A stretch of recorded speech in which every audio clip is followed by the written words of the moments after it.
Bir dost bir de marulini.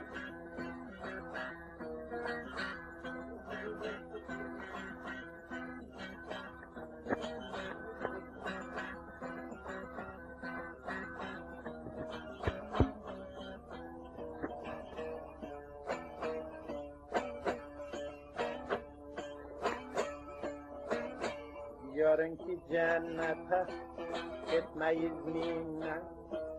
Cenneti vücudu insan bilir. Münevver kitleye vererek kıymet. Allah mefhumini vicdan bilir.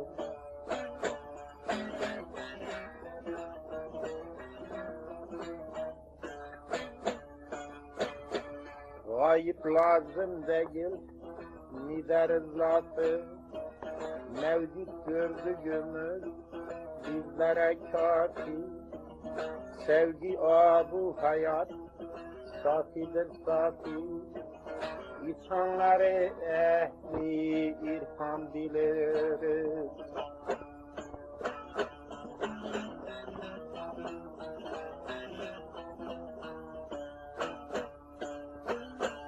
Gerçek aşık siler kalbin tozunu, irfan ışığından açar gözünü.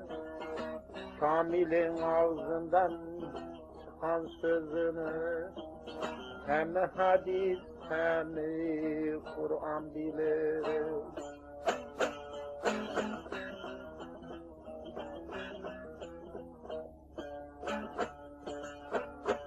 Ahlak abdestine veririz cevaz, vücut camiinden kılarız namaz.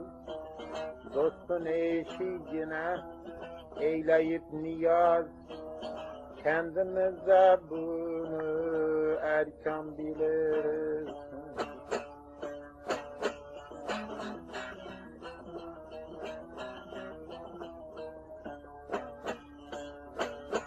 İbreti yavaş ol, gözle turabı, cehennem ateşi, vicdan azabı.